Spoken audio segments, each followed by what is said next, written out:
Hello, this is astrologer coach Sonja Francis, and today we're going to be talking about the upcoming new moon, which will be in almost 16 degrees of Libra, exact on October 8th at 11:47 p.m. East Coast time in the US, which is also New York time, or on October 9th at 4:47 a.m., nice and early in London, British summertime. So the new moon, of course, is always the beginning of a new moon cycle. So it's an introverted time. We're invited to go within, and we're invited to learn what we wish to align ourselves with for the next 28 days in terms of the new moon energies. And so it's also, of course, the best time to set new moon intentions, which we will do and talk more in detail about towards the end of this video. So stay tuned for that. Best and most potent times to set your intentions. We will talk about that later. But first we will talk about what the new moon is all about, so we know what to set our intentions for or with. Now, with the new moon in harmony, loving, balance seeking Libra, this will be likely a new moon or a month where we're seeking win-win situations. We want fair exchanges with other people. We want harmony in our relationships and within our environment in general. However, we also need to acknowledge that this new moon has a very strong scorpionic flavor to it because the Pluto station is squaring the new moon, as well as the Venus station, which is in Scorpio right now. So both of those bring a very strong Scorpio feel to this new moon, and we will talk about that in more details in a little bit. But first, let's talk about the Libra component of the new moon. Now, all relationships begin with our relationship to ourselves. And so everything out there that we're connecting with is really also already inside of us.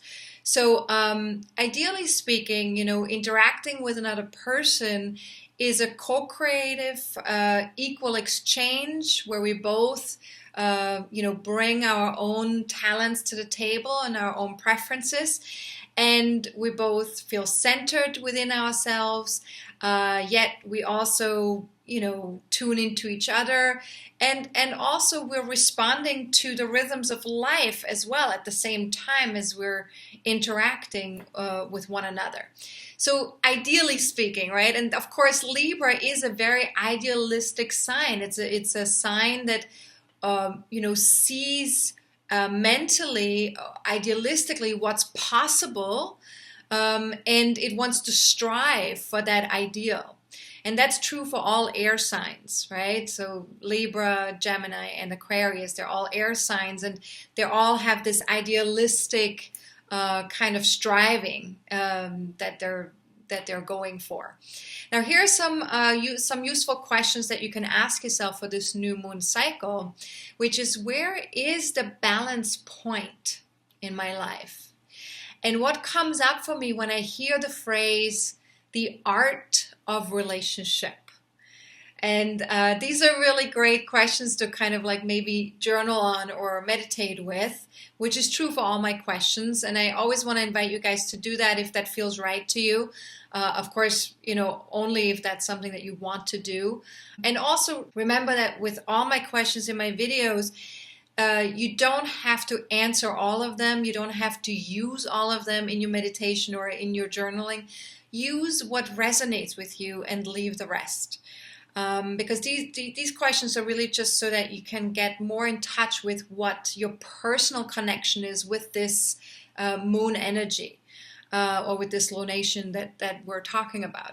Now, if you want to have access to the new moon questions from this video via my weekly forecasts, and maybe also want to have access to my members only full moon videos that I do every month as well, then stay tuned. I will be talking a little bit more about memberships towards the end of this video, okay, to let you know what that's all about.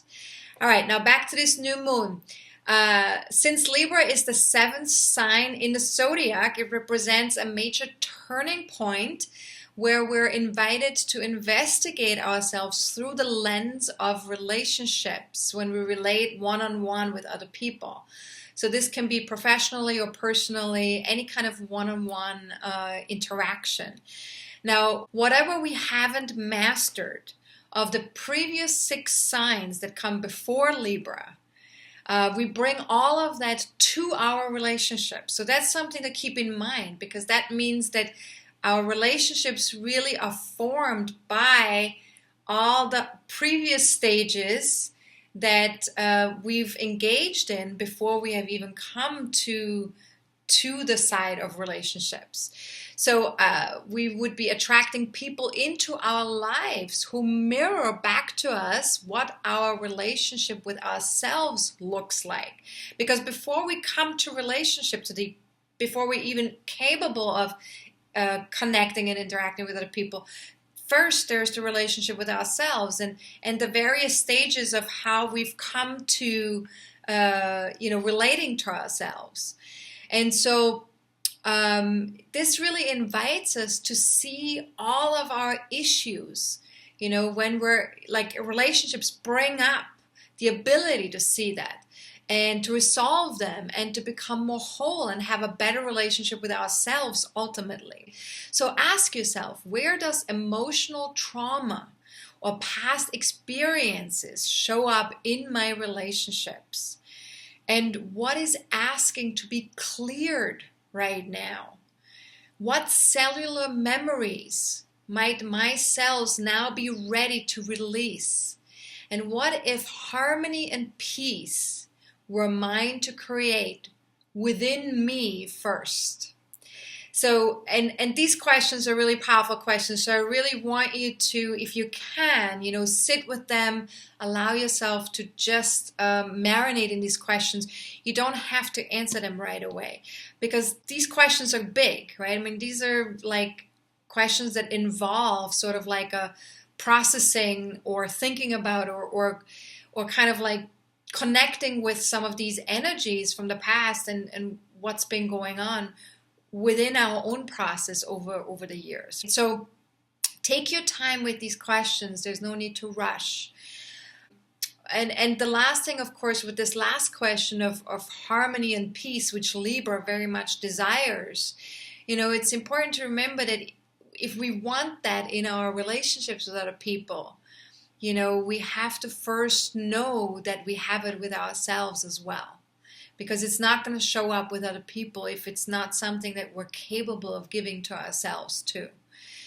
Now, the Libra energy really encourages us to see both sides of a situation and to find sort of like the middle path or an ability to find sort of like a win-win between two opposites or two polarities. And so in order to reconcile opposite energies, we really need to seek the highest and best outcome for everyone involved. In other words, we need to see everyone as deserving, including ourselves. And that last part, of course, is really important, because very often, especially those of us who are relationship-oriented people, we tend to think of others first and ourselves last. So if you are one of those people, you know that you are. And then just remember that it's important that we see everyone as equally deserving, including ourselves. Now, what you can ask yourself here is, what does treating others fairly mean to me? And what does being treated fairly mean to me? And if I could envision the ideal relationship, what would that look like to me? And could I give myself permission to drop my expectations and my shoulds around relationships just for right now? And then, of course, we also need to take a look at, how can we achieve, because all of this is very sort of like an ideal way of looking at relationships, right? Which is what Libra is best at. And so we also need to look at what would be a step towards relationships that honors both parties equally. So what's realistic really? Like when it comes to interacting with other people, what would be a step towards relationships that honor both parties equally. What does that look? What would that look like concretely speaking in the real world? And how might honoring myself contribute to that result? And here we come back to, the relationship that we have with ourselves, of course. That's important in the kind of or type of relationship that we have with other people. And what might be possible if I gave myself permission to approve of myself right here, right now, for no particular reason, just because. And that's a really great question. And I actually want to invite you for the next 28 days to maybe play with this question as much as possible. Now, another component of this new moon is that the new moon squares Pluto in Capricorn and quincunxes Neptune in Pisces. So what does that mean? As best as you can, that is about adjustments. We're stretching, we're growing, we're trying to find a way to feel comfortable with something that feels uncomfortable. And so we're being asked to make some inner and outer adjustments and find creative ways to work with the energies at play. So on the one hand, with the moon, the sun and the moon in Libra, we're being asked to collaborate with others and play nice. But then with Pluto in Capricorn, we're being asked to be authentic and truthful about what we want to build long term. Now, with the quincunx to Neptune in Pisces, we, on the one hand, with the new moon in Libra, we may want to connect with others, but we may also need to tune into our intuitive voice and kind of go within, be more quiet within, right? So that's the Neptune in Pisces component. So ask yourself, what do I hear when I get really, really quiet? What becomes really essential in that moment when I get quiet? Now, we may have to make some changes or adjustments with long-term goals. The same might be true with our relationships. So we have to really kind of maintain flexible and creative over the next 28 days. And so as best as you can, be open to receiving feedback from others during this time. Stay open while remaining connected to what empowers you, and allow your intuitive voice to come through and guide you. And that's very important. So ask yourself here, how might resting, daydreaming, meditation, or my imagination help me feel more empowered and accomplished right now or for the next 28 days?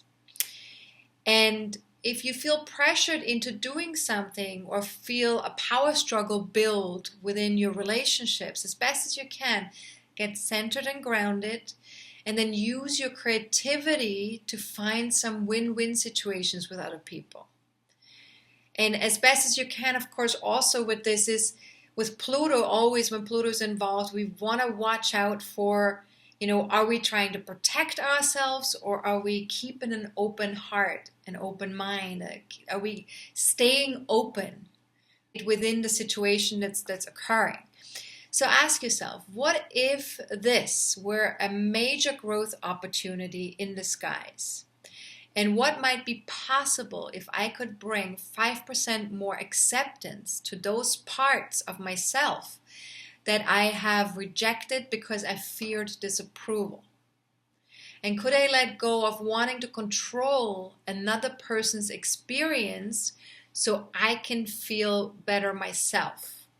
And that's a very important question, because what we do very often with a Pluto Sun Moon square like this is we have a tendency, just out of fear that we're not getting what we need or we're not achieving what we need, that we try to control other people's experiences.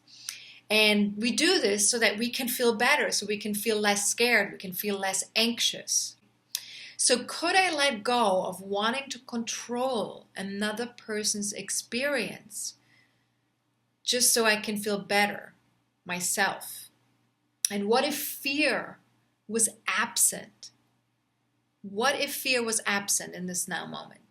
And how could I proceed then?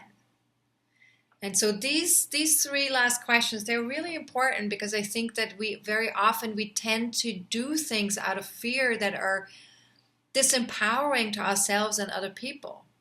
And we don't usually notice it until it's too late or until way later. And so when we can start to move with that in a more conscious way, and we can start to look at this from a place of, okay, am I actually being in a fearful state right now? Am I trying to control something out of fear or to protect myself? If we can be conscious of that, that can shift a lot of stuff. And just remember that being conscious by itself is the first step only. What we also want to do is once we're aware and conscious of something that's going on with ourselves or within our relationships, we want to make sure that we bring a good dose of acceptance and self-compassion to the table as well. Because only acceptance and self-compassion, which sort of creates spaciousness and creates an opening, only through an opening we can actually experience a shift, because then the energy can start to move and shift. When we're only bringing awareness and consciousness to something without that opening, without that acceptance, without that compassionate piece, we tend to be aware, but there's still sort of like this tension that's there. There's still sort of like this density that's there when we're not bringing that open-heartedness to it. And that's very important to remember so that we can really create the shifts that we want to create by creating this openness, this spaciousness. Now, Pluto is now direct, but is still exalted in the sky because, it was retrograde for a while and then it came to a halt. And, the station phase is usually a time when the planet moves more slowly. And so we've been more aware of this impact on us. And this can sometimes cause us to feel uncomfortable, because it's kind of something is in our face. And so we're being asked to hang out with this discomfort until the planet's energy has picked up speed again, which will be around October 12th. And so as best as you can, take a close look at whatever has been in your face for the past 3 weeks and look for what might no longer be in alignment with your deep, authentic, emotional self, especially in relation to your long-term goals and your standing in society, because Pluto is in Capricorn right now. Now, what you can ask yourself here with this Pluto station is, where am I holding on out of fear? And what habits, behaviors, or fears are holding me back from feeling fully empowered from within?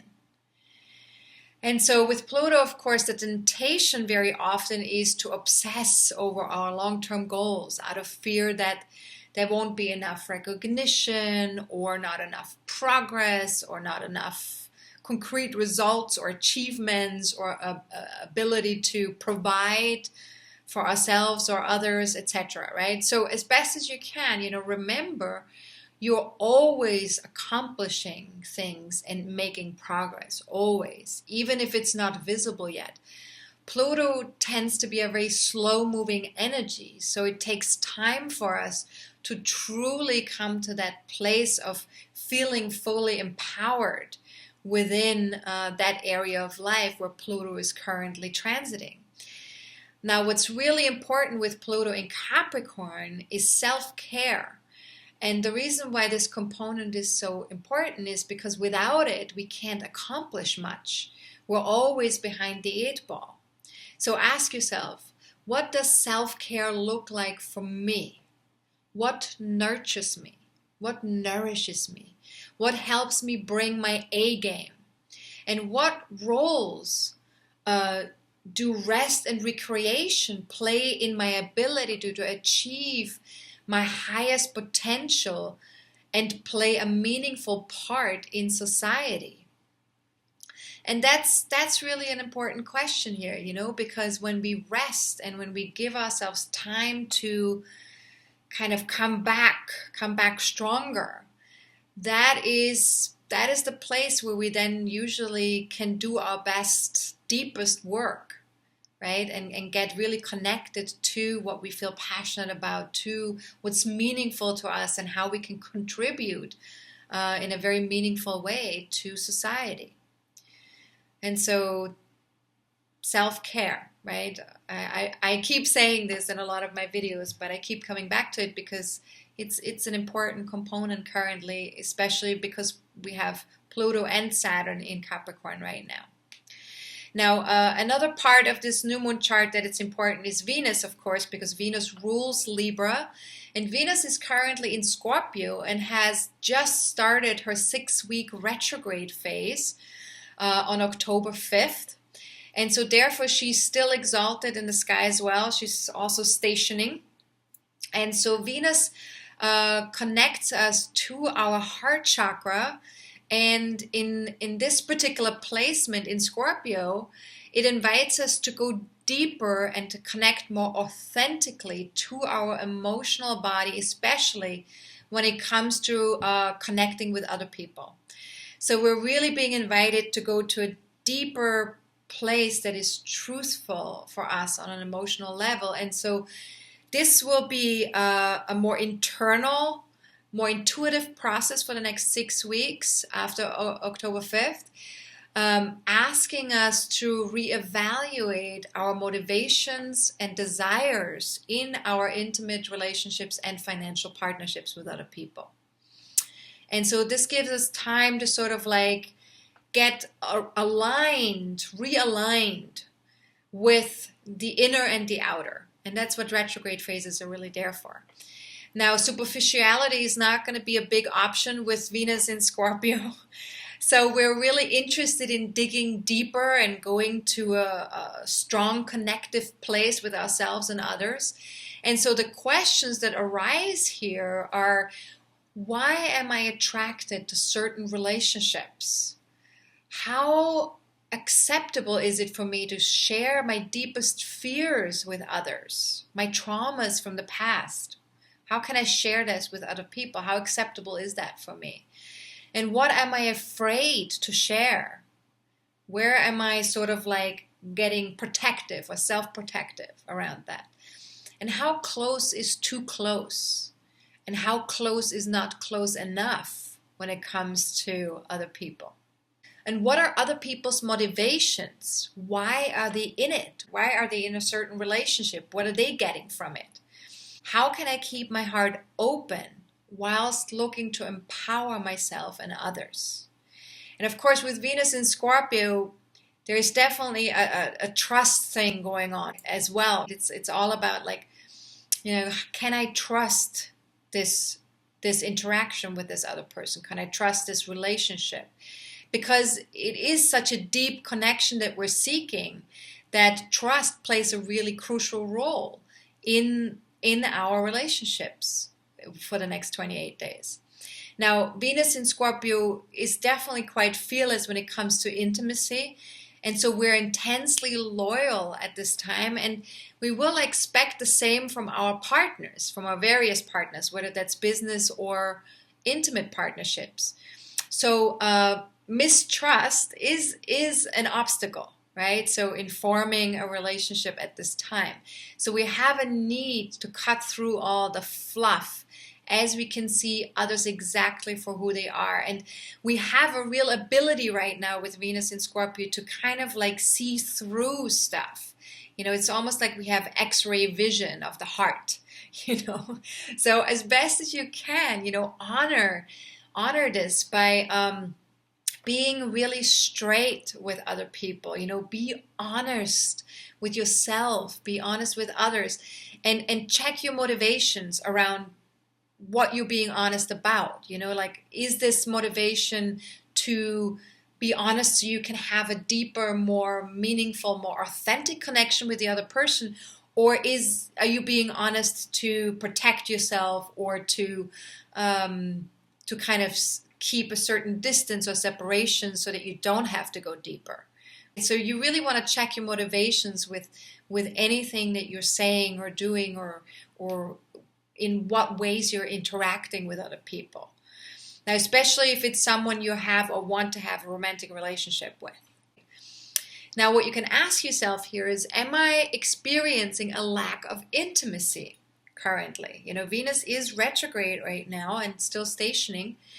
So am I experiencing a lack of intimacy? And what demands my attention when it comes to sharing resources with other people? Whether that's on an emotional level or whether that's on a material level. And what fears or concerns are showing up for me at this time? And the Venus station phase is a really great time to take a look at that, right? What fears or concerns are showing up for me right now when it comes to my relationships or my connections with other people? And how do I protect myself from re-experiencing past pains or traumas? And could I give myself permission to simply observe my protective methods when they show up? And this is a really great question because, of course, we all have our different methods and techniques that we have when it comes to protecting ourselves, when it comes to, not wanting to re-experience certain past traumas. We certainly, as human beings, we're very creative when it comes to staying away from painful experiences, right? We can get very sort of savvy about that, So give yourself permission to observe that, because being able to see that for what it is very powerful. Because once we can see it and once we can give ourselves compassion for that and allow ourselves to understand that this is connected to the past and not to the now and not to the future, that it's really something that has happened before, that the past is no longer reality, it's no longer now, it's no longer going to be. If we can really let go of that being still a part of ourselves, that's when we can start to really shift some things. But it has to happen from an open heart. So what if I kept my heart open and my mind soothed as best as I'm able to? Because of course the mind too, plays a tremendous role in this, because the mind wants to also make sure that we are protected. And so it will tell us constantly like, better be careful here, or you better not trust this person, or you better not do that, or you better not let yourself be too open, and you better not do, etc., etc. Whatever your mind tells you, right? I mean, there are many stories that we tell ourselves, and a lot of these stories are connected to past injury or past trauma, and they're not actually connected to what's currently going on. So what if I kept my heart open and my mind soothed as best as I'm able to in the now moment? Now, if you missed my forecasting forum from September 27th about the Venus and Pluto station phases, but still want to see how these major two planetary shifts are impacting you personally, I recommend that you get the recording of this 90+ minute webinar. And it's usually $37, but until October 7th, there is a discount that you can get if you purchase the webinar on my website, and then you put the discount code 20% off, 20% off at checkout, then you will get 20% off. It's as simple as that. Now, the best way to purchase this webinar is to go to my services page. If you click on services, and you can look for where it says, the link says webinar, and then you can get to the webinars page there, and that's where you can add the Venus station and Pluto station webinar. Now, another opportunity, something that you can also do if you don't want to purchase this webinar, you can get a sense about the Venus retrograde and station in general. Feel free to watch my interview from September 26th, Healers Speak, with the lovely Sylvia Anis. And we were talking about it a little bit more in general, and it's a 25-minute interview. So you can also watch that on my website on the blog page, or you can also watch it on YouTube as well. So, or on my Facebook fan page. So feel free to wherever is good for you, check it out there. Now back to the new moon. One last thing I want to mention here is that Venus in Scorpio trines Neptune in Pisces at the time of the new moon. And this gives us a more compassionate approach to our relationships. We have the ability for more empathy. Perhaps even a sense of oneness can emerge with this combination that can soften our intensity with others and make us more trusting. So the ability for trust is can flow a little bit more.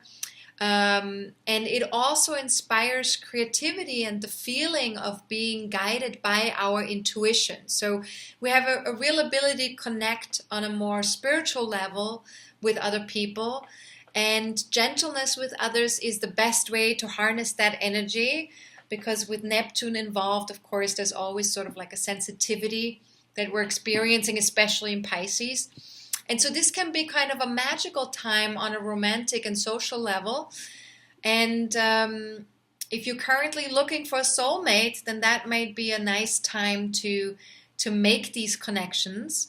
As long as we remember that a true soulmate is someone who supports our soul's journey and our soul purpose that we came here to engage with. Someone who challenges us to be more than we're currently allowing ourselves to be. And this is true both for our inner and outer journey, right? So our inner journey being, of course, the relationship that we have with ourselves, and the outer journey is, how we're manifesting that relationship in the outside world with either other relationships or accomplishments or other things that we want to engage with. So what you can ask yourself here is, what do I desire from another? So basically from another person, right? What do I desire from another person, from a relationship? What might unfold if I worked on having this connection with myself first? And what qualities do I need to embody to attract an amazing, energetic match? And what stories and beliefs can I release now that have kept me repeating unhealthy patterns in my relationships? And this last question, I think, is really powerful because, of course, all of us, if you're a human being, you have it. All of us have stories. All of us have beliefs. And we have them about our relationships. We have them about ourselves.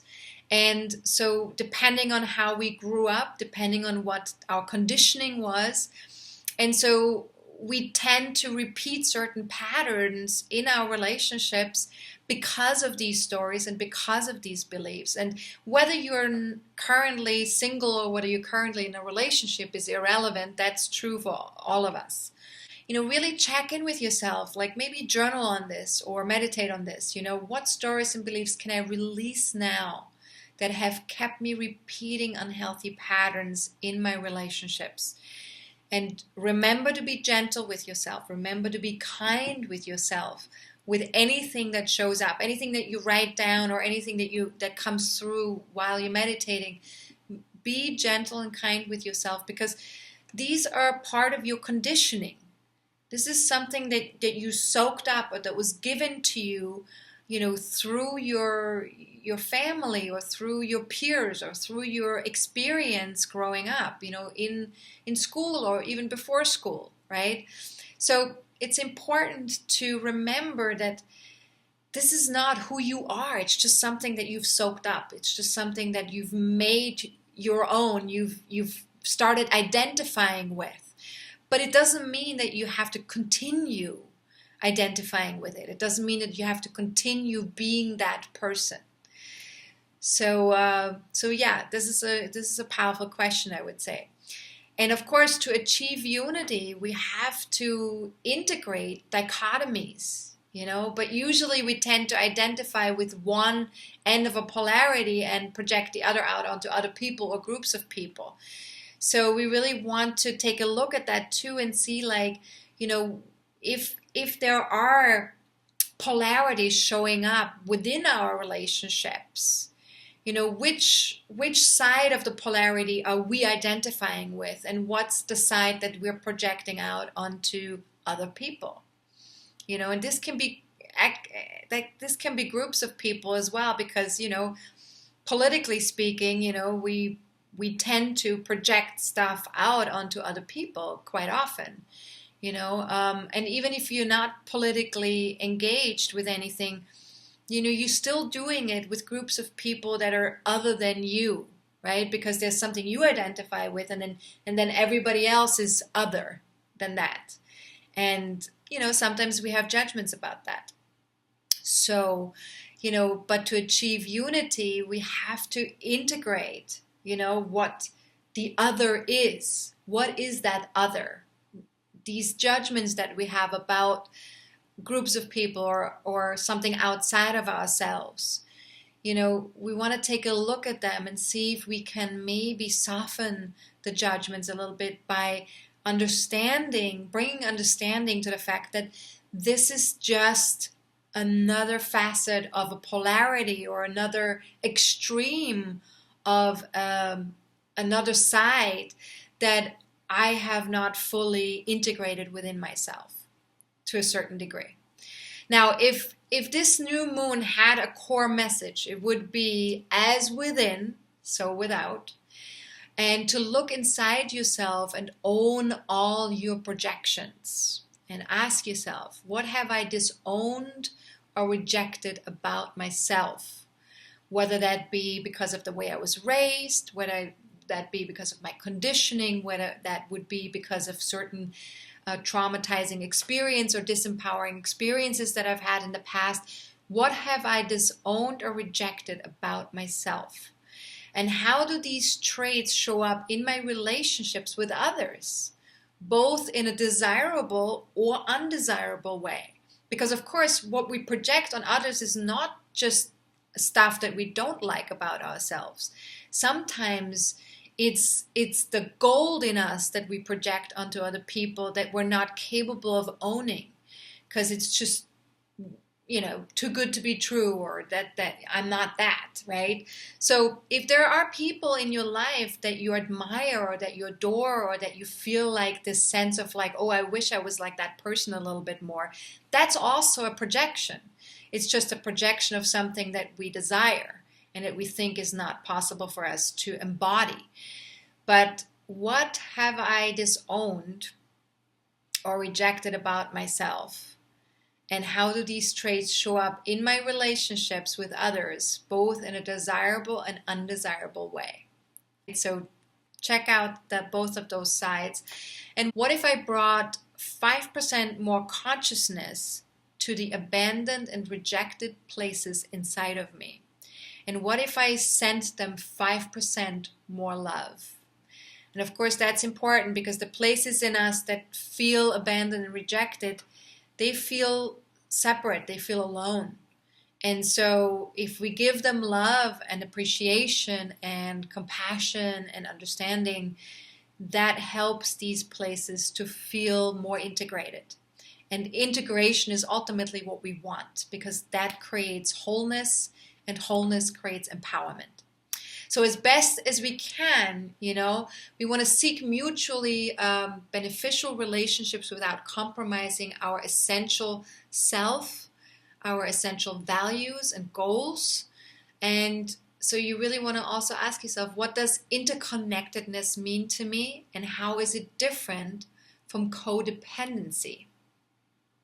And codependency, of course, is very often a big issue in intimate relationships and in family relationships. So we want to really take a look at that and see in what are some relationships where we really have sort of like a codependency with other people, where we think we can only be okay if the other person is okay. Very often that can show up with our children, right? So if we have children, then as a parent, very often we think I'm only okay if my child is okay. Right? But again, this can show up with all types of relationships, right? Not just with children, with our intimate partners, with our parents, with our, sometimes with a best friend, So just observe that or take a look at that. Like, can you be okay if the other person is not okay? Is that something that's possible? And that doesn't mean that you should, you should be happy about the other person not being okay. But it's more about being able to feel okay because you're connected with yourself. And, then you can also support the other person much better because you're not only okay because they're okay, but you're okay. And then you support them from a place of being okay if they're not okay. And so it's all around, it's a better way to interact with other people. Now, here's a last thought. What if the more we could approve of ourselves, the easier it would get to create relationships that honor both parties equally? And also relationships where we can ultimately then go deeper with each other. And what might I do differently then? Now, I also have a quote by Marianne Williamson that fits beautifully with this month's new moon, which will be available via my weekly forecasts together with all the new moon questions. So if you're already a member, feel free to access that the week of October 7th. This is available to all my membership levels. And if you're not a member yet, then stay tuned. In a little bit, I will talk a little bit about memberships. But if you do have an ascendant or any personal planets in 14 to 18 degrees of Libra, Aries, Capricorn, or Cancer, then this new moon is definitely going to have a greater impact for you. So the next 28 days will definitely be a place where you're looking to engage with this new moon energy more consciously. And so even if you don't have personal planets in those degrees or signs, the house placement in our natal chart affected by this new moon is equally as important to take a look at. And that would indicate which area of life needs your attention for the next 28 days. So take a look at where is 16 degrees of Libra in your birth chart. Where does that land in your birth chart? And what does that house or that area of life represent? Where you're invited to make or have a more balanced approach to life. So if you don't have a birth chart yet, then feel free to watch my video on how to read your birth chart. Towards the end of that 30-minute class, I will let you know how to get a visual of your birth chart for free online. And if you don't know how to apply what I'm talking about with the degrees to your birth chart, then that video, of course, also is a great video to watch. And you can get this video, if you haven't seen it yet, you can get it on my homepage. If you scroll down and look for free class towards the bottom of the homepage and you click on that link, then you can get this 30-minute class, how to read your birth chart. Now, if you have been thinking about joining us for the monthly forecasting forums at all, we always apply what's coming up for the month to our own birth chart. So it's a really great interactive webinar that I recommend for people to join and watch if you can. If you're already a star or superstar member, you will automatically receive this webinar via email. And also you can join live, and you will receive a link via email. But if you're not a star superstar member, then you would need to sign up for it on my website each month. Now, before we talk about setting intentions, let me just also mention a tiny bit about my online community and what the benefits are. And also, right now, of course, there's still a 40% discount to all my memberships that are available currently. And this discount can also be locked in for life right now, as long as you stay an active member. So that's a really fantastic deal. And I would, invite you to take advantage of that discount, of course, if you can. There are 3 membership levels available to accommodate whatever your needs are at this time. There is the universal membership level, is the most basic one, the star membership and the superstar membership.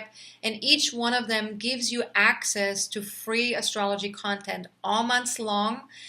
each level, of course, you get more and more stuff that supports you in your day-to-day, week-to-week, month-to-month engagement with life.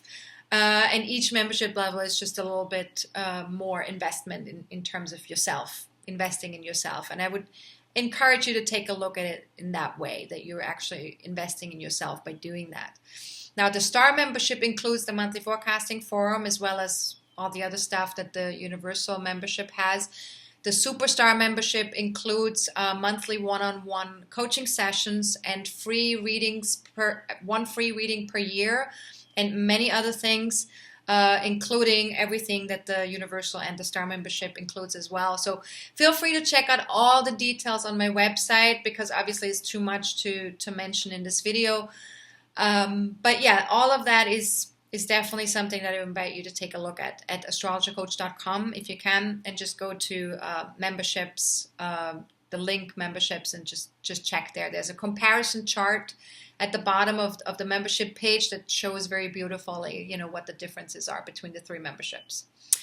Now, the moment we have been waiting for, the new moon intentions. So we want to set new moon intentions for every new moon, of course, because it's an opportunity for us to tune into the new moon energy and give ourselves, sort of like a structure by which we can then kind of like look at the month ahead. And the new moon is the best time to set these powerful intentions. We want to always set them 48 hours within the exact time of the new moon. Definitely not before the new moon becomes exact. And also not during a moonward, of course, phase. So this month, there are 2 time frames for the best and most potent time to set your intentions. The first one is only 2 hours long, from 11:47 p.m. On October 8th until 1:50 a.m. on October 9th. That is New York time, Eastern time in the US. And the second time frame is on October 10th, pretty much all day, until 11:47 p.m. Again, East Coast time in the US, New York time. So if you live in a different time zone other than US East Coast time, feel free to join my Facebook fan page or follow me on Twitter. I will be posting several reminders starting on October 8th in the late evening until the 10th in the late evening to let you know when is the best and most potent time to set your intentions. And so then that way, if you don't want to convert the time zones, that way if you just see one of my posts on Facebook or on Twitter, then you just set down your intentions right there and then. So that would be the easier way to do it. And so if you want a little bit more information about setting new moon intentions in general, go to my website. If you go to my blog page and then look for astrology articles, or look for the tag new moon intentions, that's on the right hand side of the blog page. There are tags at the bottom, and one of them says new moon intentions. If you click on that, you should find an article that is about setting new moon intentions. Now, to sign up for my free monthly newsletter, which is also an opportunity, that comes to you once a month, and it includes the new moon video and special offers that I have each month, or announcements that I make about courses or webinars or anything that I do astrology-wise. You'll receive that in the monthly newsletter. You can email us to info@astrologercoach.com and just write newsletter in the subject line. Or you can also go to my website at astrologercoach.com. On the home page, there is a box where you can sign up for my newsletter on my website. Okay, now that's it for this new moon. If you have any general questions for me that are connected to astrology or the new moon, or anything around memberships or the monthly forecasting forum or my coaching or whatever it is that you like to know more about, feel free to reach out to me at Sonja@astrologercoach.com. That's SONJA@astrologercoach.com. I'm always happy to answer general questions. If it's a more personal question that requires for me to pull up your birth chart, I will ask you to book a reading with me at astrologercoach.com. Or if it's a question that can be related to something that's coming up energetically speaking, planetary transit wise that's coming up for the next month, then you can also join the monthly forecasting forum and ask your questions there. Now, my members will see me in about 2 weeks again at the time of the full moon, when we'll talk about how all of this has been unfolding, all of the intentions that we're setting now during the new moon, how are they going to unfold and how they're going to manifest at the time of the full moon, and what we might want to take a look at the time of the full moon. So if you're interested in joining us for the full moon video, feel free to either become a universal member or any of the other memberships. And if you're already a member, then just watch out for the email with the full moon video that I'll be sending to you. All right? So have a good one. This is Astrologer Coach Sonja Francis. Goodbye.